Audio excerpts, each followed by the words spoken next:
आप कैसे हैं? सुबह सुबह का सुप्रभात। आप लोग अच्छे ही होंगे। देखिए, मैं सुल्तानपुर के सोभीपुर गांव में आई हुई हूँ और यहाँ मेरा घर है।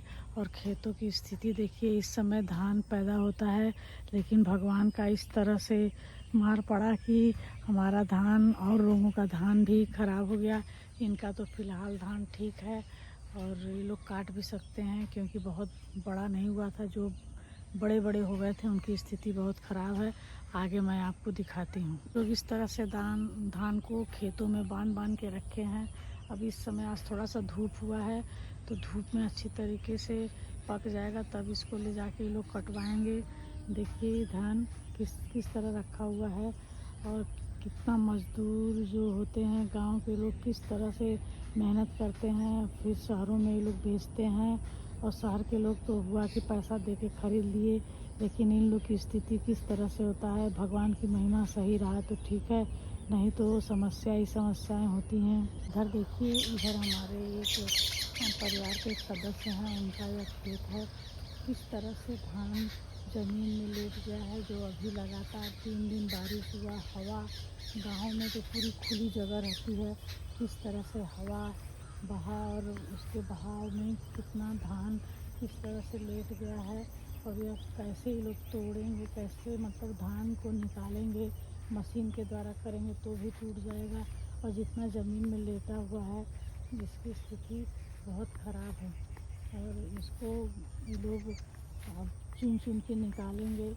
अभी धूप अगर 1 हफ्ता सही से लगा तब तो सही है, लेकिन धान की स्थिति बहुत ख़राब हो जाएगी। इतना ही धान अगर अच्छी तरीके से पैदावार होता तो कई लाख की आमदनी होती, लेकिन भगवान का इस तरह से प्रकोप हुआ कि इस समय बिना बारिश के बारिश हुआ और स्थिति बहुत ख़राब हो गई। अब देखिए क्या होता है, अच्छे से चावल निकल पाता है कि नहीं। जैसे गांव के लोग हैं, जो लोग थोड़ा देर में धान को लगाए, तो इनका तो कोई बात नहीं है। अगर 15 दिन बाद भी अगर कटेगा तो चलेगा। धान अच्छा है, छोटा छोटा पेड़ है, ख़राब भी नहीं हुआ, गिरा भी नहीं। देर से लगाने से और देर के काटने से फ़ायदा ही फ़ायदा हुआ, इसलिए यह खेती बहुत अच्छी होगी धान की। हर पौधे का अपना अपना होता है और धान के लिए तो बहुत ख़राब स्थिति थी, लेकिन गन्ने के लिए बहुत अच्छा हुआ। इसमें पानी भी नहीं भरना पड़ा और यह कितने अच्छे तरीके से खड़ा है और यह मोटा भी हो जाएगा और बढ़िया गन्ना भी पैदावार होगा। जो लोग अपने खेत में गन्ना लगाए हैं उनके लिए तो कोई प्रॉब्लम नहीं है। पूरी गन्ने की खेती जहाँ जहाँ लगी हुई है उनके लिए अच्छा है, लेकिन धान के लिए थोड़ा कष्टदायी है। और इसीलिए किसान लोग समझ नहीं पाते हैं कि अपने खेतों में कब क्या लगाएं या कब भगवान का प्रकोप हो जाएगा, ये भी उन लोग को पता नहीं है।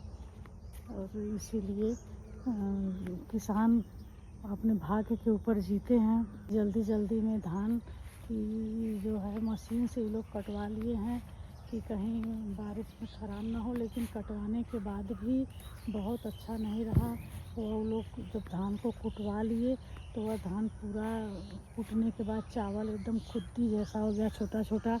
मतलब किसी तरह समझ में नहीं आता है कि उसके लिए क्या किया जाए। और सबसे बड़ा नुकसान ये हुआ कि इस तरह से मशीन से कटवाने से उसका जो गाय भैंस के लिए भूसा होता है वह नहीं निकल पाएगा।